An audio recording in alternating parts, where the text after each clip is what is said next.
Hey there, and welcome to BFF, Book Friends Forever. My name is Paran, and we are here to celebrate the book lover in you. In today's episode, it's going to be extra special because we're diving into our very first book of the month. It is The Final Cut by Pradeep Chanda. And in episode 1, we had the pleasure of meeting Tara, Pradeep's wonderful granddaughter. And in today's episode, we are thrilled to hear from Ranu Bhattacharya, one of Pradeep's friends, and she's read the book cover to cover. Ranu is an educator, a teacher, and an avid book lover.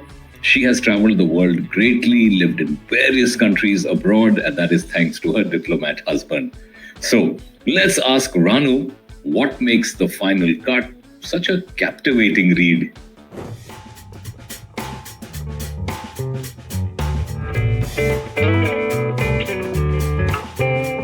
I believe that people are going back to bookstores, which is a good thing. Though a lot of bookstores here have closed, as you're in Delhi. I'm in Delhi, so I'm very well aware. Yeah. The Khan Market bookshop number is no longer exists. Yeah. So yeah. I did, because I don't have a copy of the book, unfortunately, with me. So, but I was one of the first readers, so I did have a digital copy, and I reread it again before this. From the time you sent it to the final product, and I've loved it, and been extremely moved by it. So I'm very happy to have a chance to talk about it. Great to hear that. Great. And is there any particular parts of the book that you felt, tied to, sort of took you back? You knew more of both of us. I did, yes. So that makes it a little very personal. What are the bits and bobs that you recognized for yourself? Well, of course, there's a personal angle, and I knew Preeti Auntie a little bit, but this was a chance to get to know her a little bit more, like a lot more, and to get to know you a lot more as well. So that's a personal angle. But as a reader, I think what essentially a very, very moving story, and at the heart, it's a wonderful love story. So that touches, even when I'm talking about it now, I find myself tearing up a little bit, because it's this most moving love story, which doesn't stop with somebody not physically not being there. It continues. And the other part of the love story is that it's you dream of this perfect fairy tale love story, the perfect hero, the perfect heroine, everything is going great, wonderful, fairy tales. But that is a fairy tale. This is not a fairy tale. It's a very, very real story with real people who are fraught with real challenges. And at the same time, they sometimes, they rise above those challenges. And that's what makes it readable, I think. That's why I think it goes beyond just being a love story. It goes beyond being a memoir. It is a story of people who come together despite a lot of challenges, and they continue being together despite those challenges as well.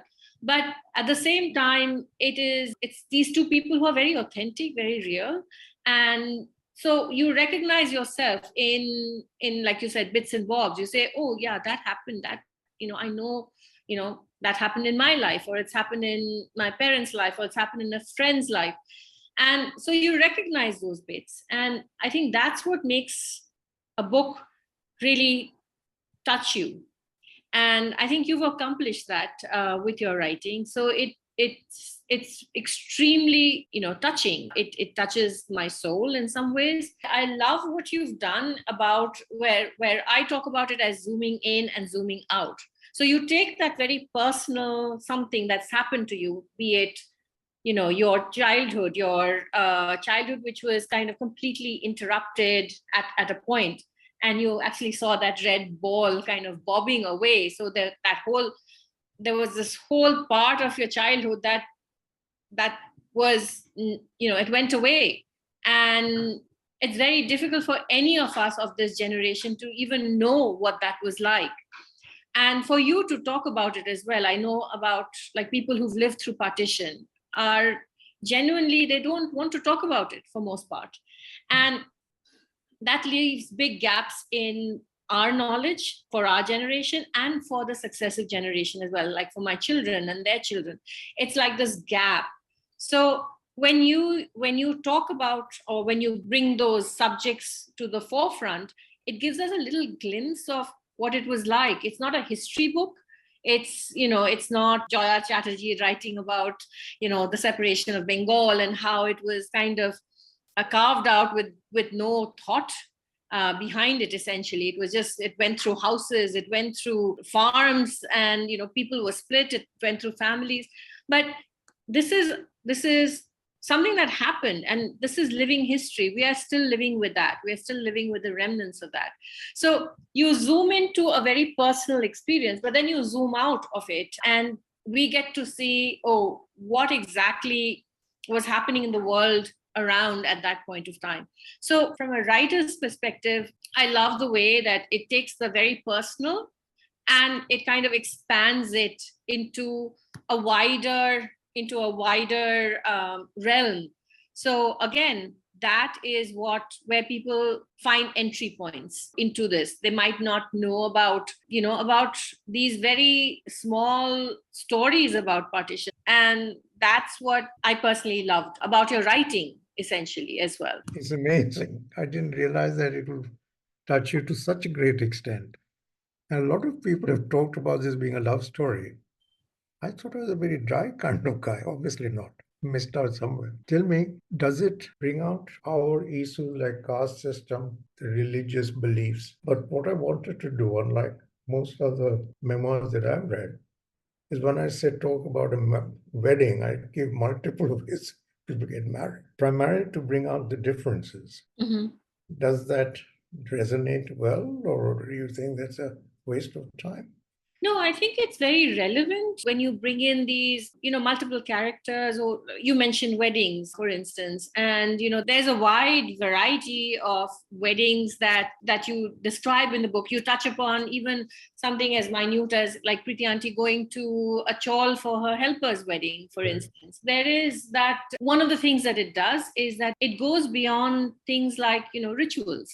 So why some rituals are important, some are just not. And the core of a wedding or a family's coming together it's a celebration. And I think the book essentially touches upon that in a variety of ways. And I suppose what it does is it gives you like one of those smorgasbord kind of things that, here's a way you could look at it, or here's another way you could look at it, and here's a third way you could look at it. So you do have these multiple ways that, I'm just taking the example of a wedding, for instance, that it can be celebrated. That is also important, because for somebody who's lived a life which is so vast, and who's had so many experiences, to be able to share that and to share, we talk about knowledge, but knowledge can be derived from books, it can be derived from texts and from conversations, but there is a certain wisdom that you are trying to share.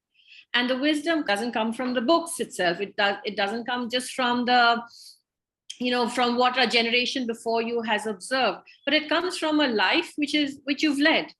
And it's not just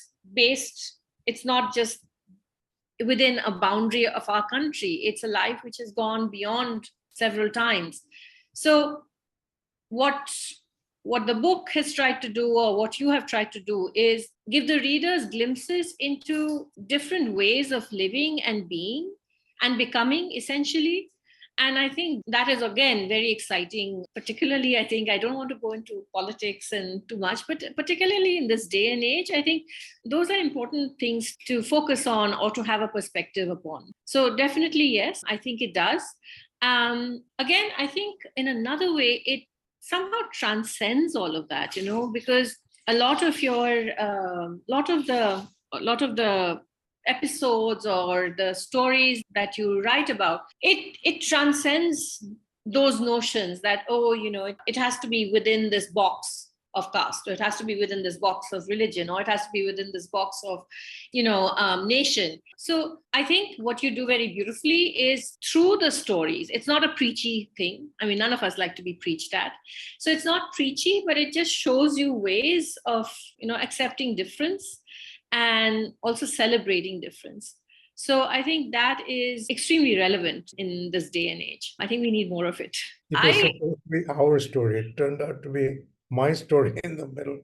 And I don't think it's boring, because I think for me, I don't have any experience of the corporate world, for instance. Mhm. It was really quite an eye-opener, I think. And it wasn't, again, I'd like to talk about two things. One is, but again, what you have done is you have shown the people, you have shown the faces in that world. And it starts from the very basic. It starts from, the very small little factory that you first joined. I think, what is it, Buco? Yeah. So from there, I mean, that's not the corporate world as we talk about it, but it is essentially, he was an entrepreneur. There was a business, there was a factory, there were salesmen, and you were trying to sell it. But there were people. And again, these people, the stories that you have, whether it's that the guy who sat you down and explained to you how valves work, or your mentor, I think Hugh, is that his name? Yeah, you're right. Yeah. So these are people. Or Pratap Roy, who tied my dhoti when I got married. Right. So so these are people who, they went above and beyond, who recognize something like so deep down within you that it's like again, souls connecting in some ways, not in a romantic way, but in a very intellectual way, I suppose.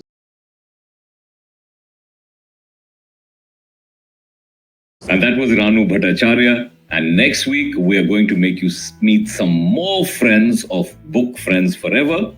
And they're going to be ones who have read the book of the month, which is Pradeep Chanda's The Final Cut. If you want to get in on the action, grab a copy of Pradeep Chanda's The Final Cut. The link to buy the book is in the description below. I promise you, it's going to be a fantastic read for you. Until next time, ciao.